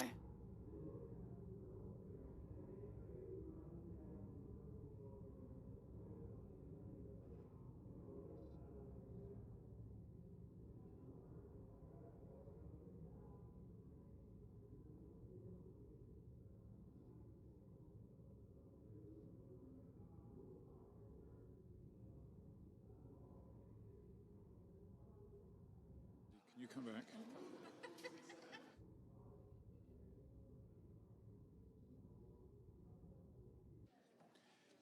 On this vote, the yeas are 54, the nays are 45. 3/5 of the Senate duly chosen and sworn not having voted in the affirmative. The motion upon reconsideration is not agreed to. The clerk will report the motion to invoke cloture. Cloture motion, we, the undersigned senators, in accordance with the provisions of Rule 22 of the Standing Rules of the Senate, do hereby move to bring to a close debate on the nomination of Jordan Emery Pratt of Florida to be United States District Judge for the Middle District of Florida, signed by 17 senators. By unanimous consent, the mandatory quorum call has been waived. The question is it the sense of the Senate that debate on the nomination of Jordan Emery Pratt of Florida to be United States District Judge for the Middle District of Florida shall be brought to a close? The yeas and nays are mandatory under the rule. The clerk will call the roll. Ms. Also Brooks, Ms. Baldwin, Mr. Banks, Mr. Barrasso, Mr. Bennett,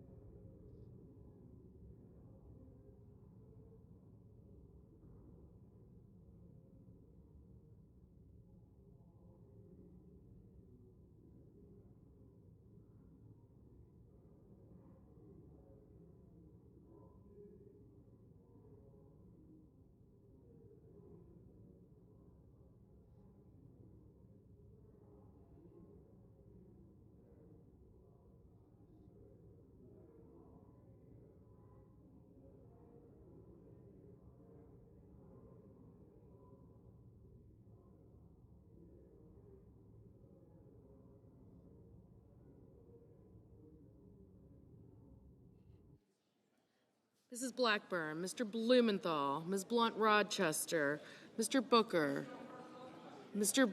Bozeman, Mrs. Britt, Mr. Budd, Ms. Cantwell, Mrs. Capito, Mr. Cassidy,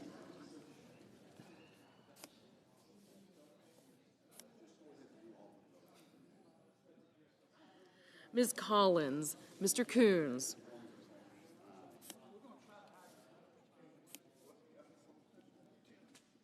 Mr. Cornyn, Ms. Cortez Masto, Mr. Cotton, Mr. Kramer, Mr. Crapo, Mr. Cruz, Mr. Curtis,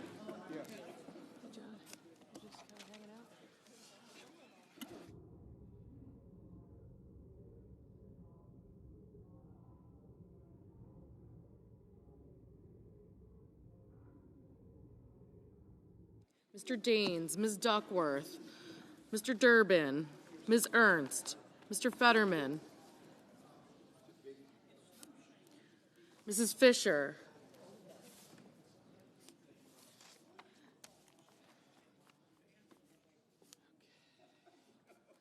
Mr. Gallego, Mrs. Gillibrand, Mr. Graham, Mr. Grassley, Mr. Haggerty, Ms. Hassan, Mr. Hawley, Mr. Heinrich, Mr. Hickenlooper, Ms. Hirono, Mr. Hoven, Mr. Husted, Mrs. Hyde-Smith, Mr. Johnson, Mr. Justice, Mr. Kane, Mr. Kelly, Mr. Kennedy, Mr. Kim,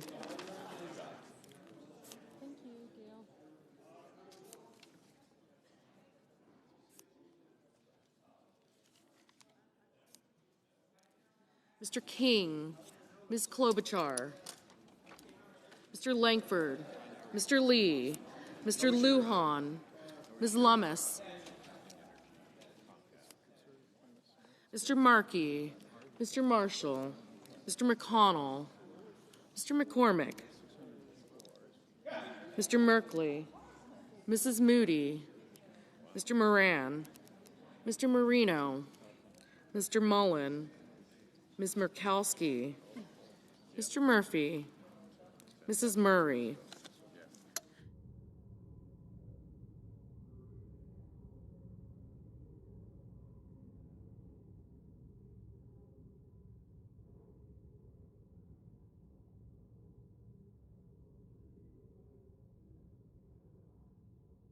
Mrs. Murray, Mr. Ossoff, Mr. Padilla, Mr. Paul, Mr. Peters, Mr. Reed, Mr. Ricketts, Mr. Risch,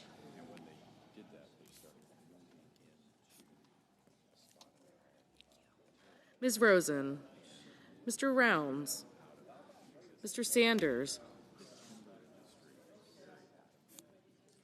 Mr. Schatz, Mr. Schiff, Mr. Schmidt, Mr. Schumer, Mr. Scott of Florida, Mr. Scott of South Carolina, Mrs. Shaheen, Mr. Sheehy, Ms. Slotkin, Ms. Smith, Mr. Sullivan, Mr. Thune, Mr. Tillis, Mr. Tuberville, Mr. Van Hollen,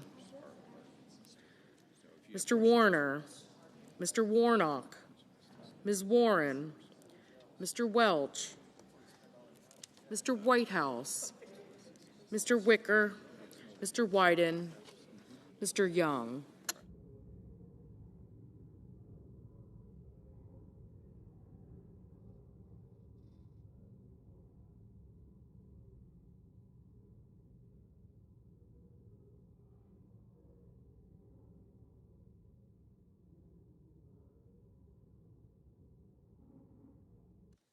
Senators voting in the affirmative: Barrasso, Cassidy, Cotton, Kramer, Crapo, Curtis, Daines, Graham, Haggerty, Kennedy, Lee, Marshall, Moody, Moran, Marino, Paul, Rounds, Schmidt, Scott of South Carolina, Tillis, and Wicker.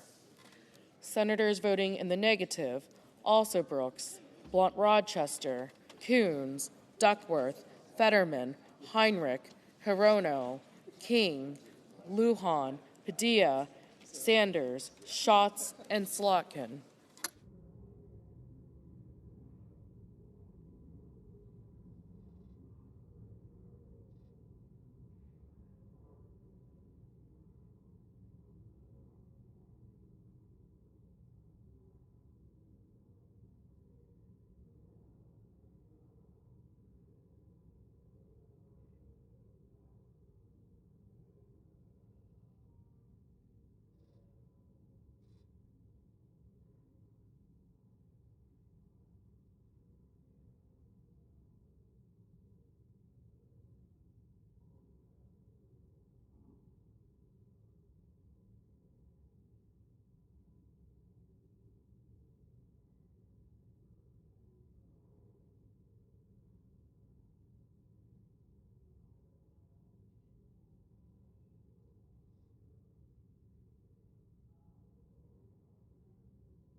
Mr. McConnell, aye.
Ms. Collins. Ms. Collins, aye.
Mr. Welch. Mr. Welch, no. Mr. Grassley. Mr. Grassley, aye. Mr. Ricketts. Mr. Ricketts, aye. Mr. Husted. Mr. Husted, aye.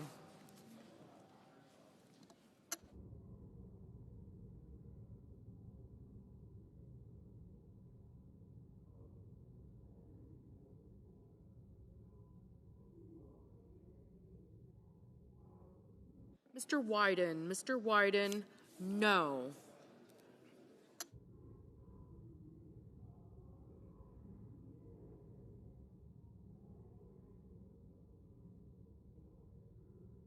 Ms. Ernst. Ms. Ernst, aye.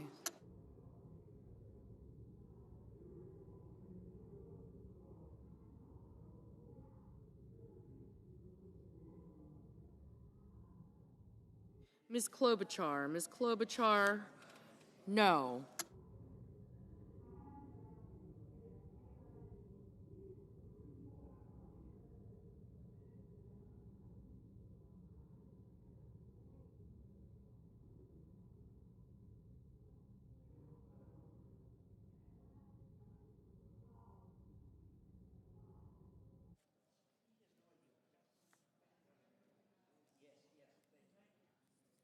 Mr. Gallego. Mr. Gallego, no. Mr. Risch. Mr. Risch, aye. Mr. Justice. Mr. Justice, aye.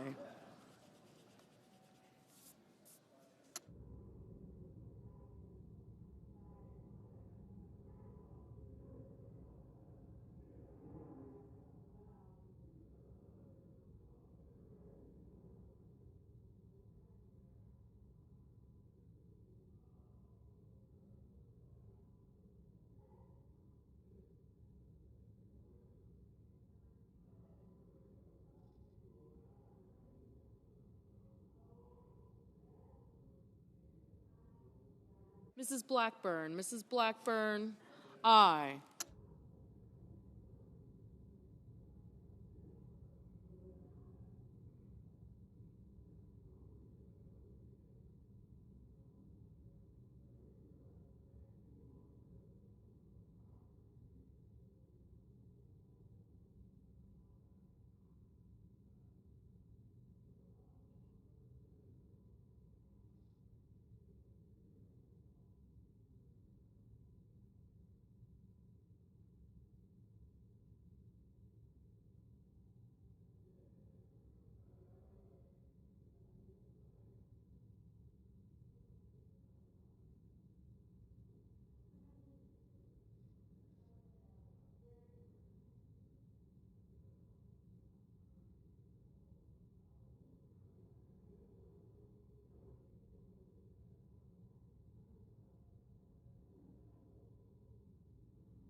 Mrs. Fisher. Mrs. Fisher, aye.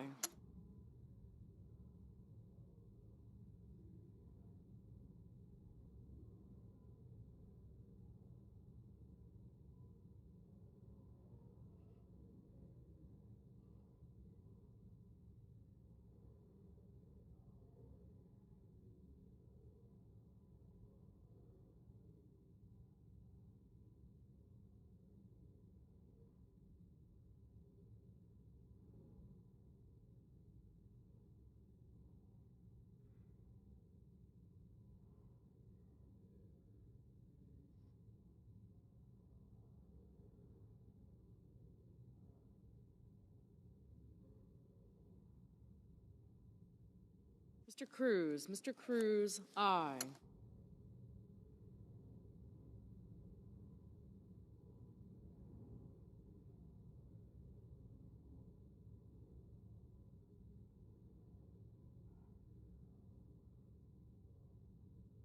Ms. Rosen. Ms. Rosen, no. Ms. Lummis. Ms. Lummis, aye.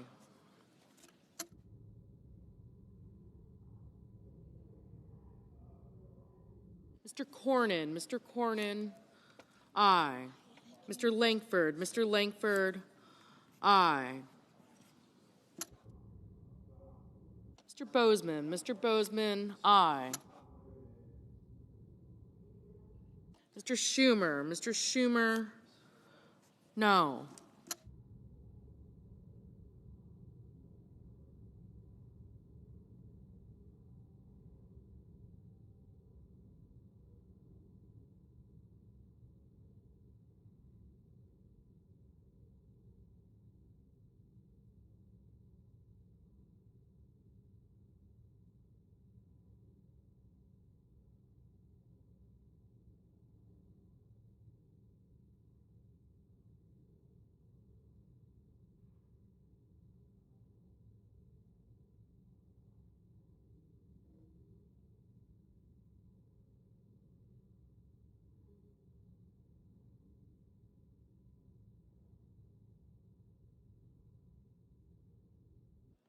Mr. Kim. Mr. Kim, no.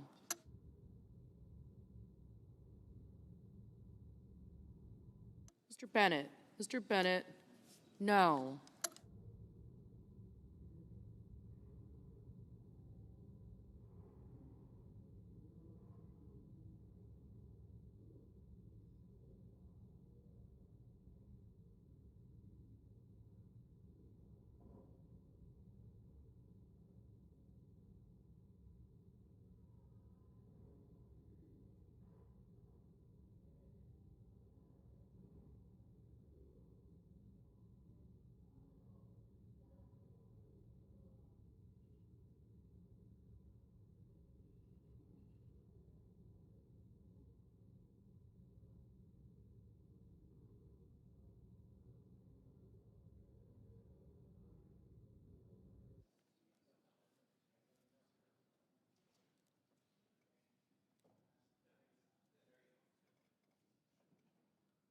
Mr. Mullen. Mr. Mullen, aye. Mr. Tuberville. Mr. Tuberville, aye.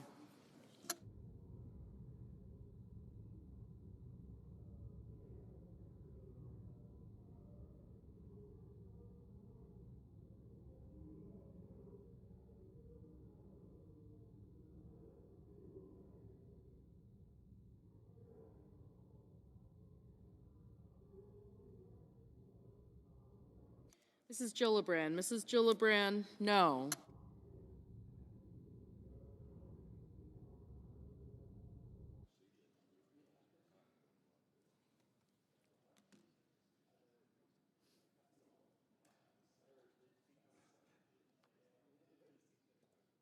Mr. Thune. Mr. Thune, aye.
Mrs. Murray, no.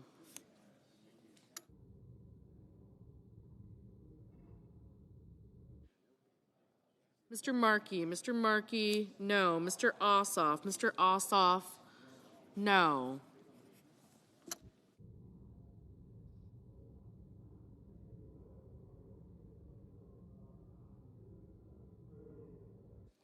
Mr. Warner, no. Mr. Reed, no.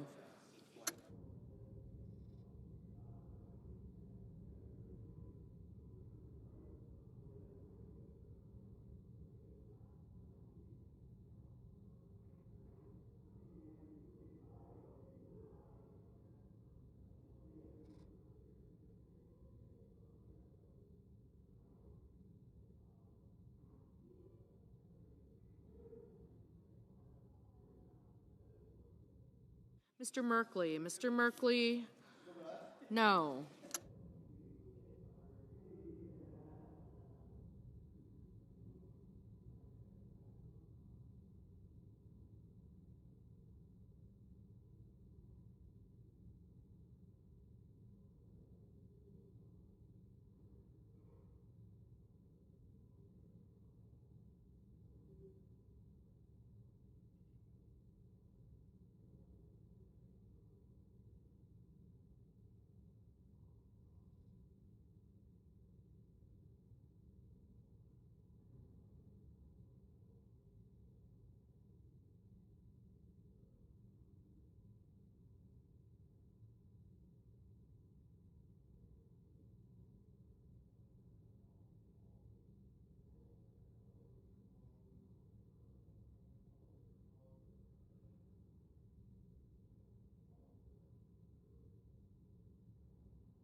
Mr. Sheehy, aye.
Mr. Durbin, no.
Mr. Young, aye.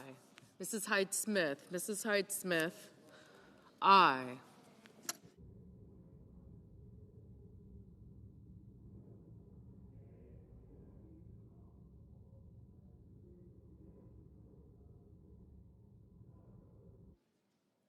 Mr. Schiff. Mr. Schiff. No. Mr. Scott. Mr. Scott of Florida. Aye.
Mr. Kane. Mr. Kane. No. Mr. Van Hollen. Mr. Van Hollen. No.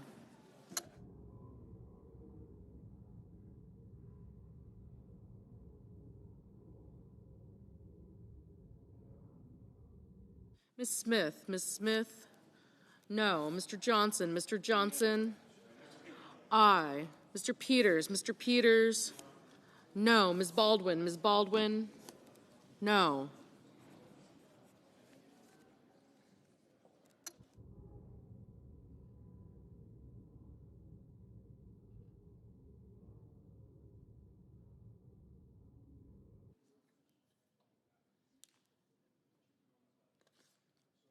Ms. Warren. Ms. Warren. No.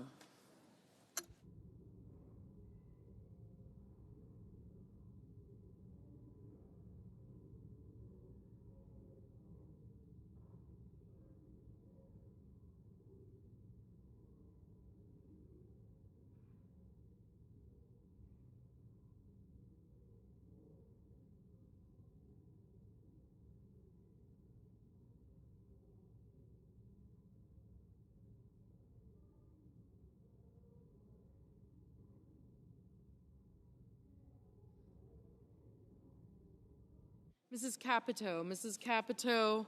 Aye. Ms. Cantwell. Ms. Cantwell. No.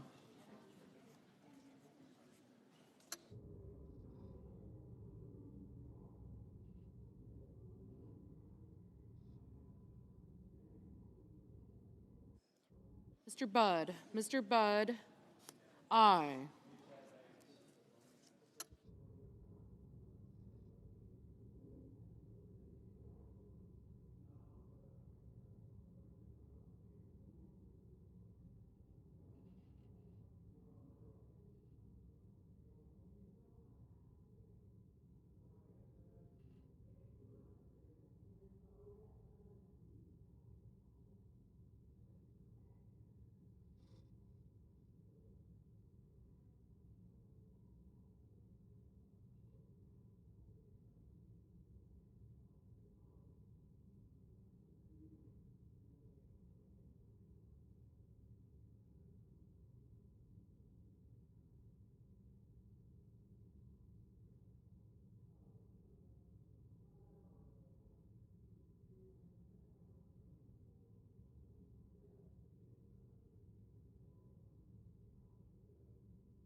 Mr. McCormick. Mr. McCormick.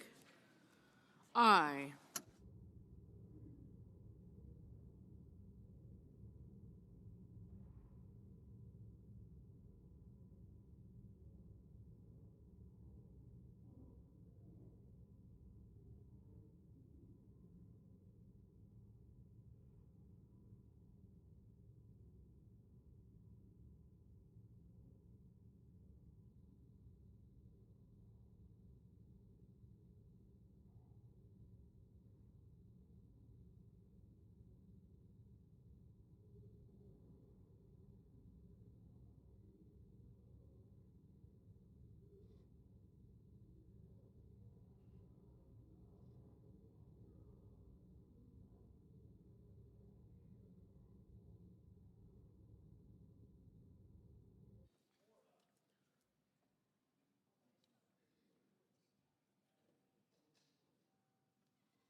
Mr. Kelly, no. Ms. Hassan, no.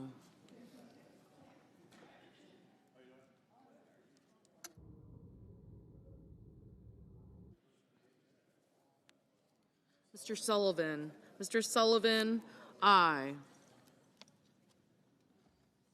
Mr. Hickenlooper, no.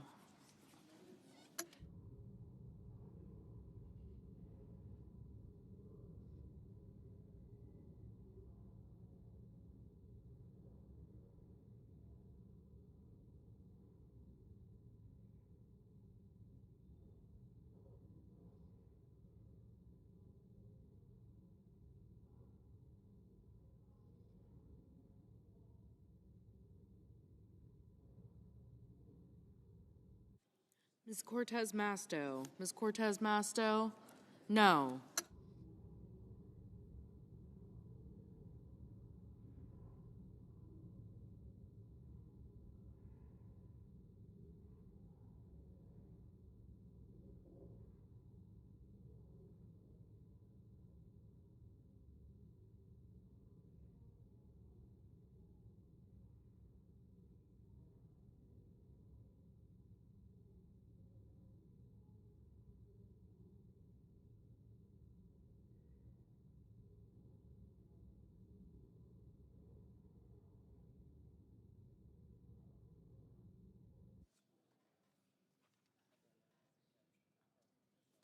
Mrs. Shaheen, no.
Mr. Hoven, aye.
Mr. Warnock, no.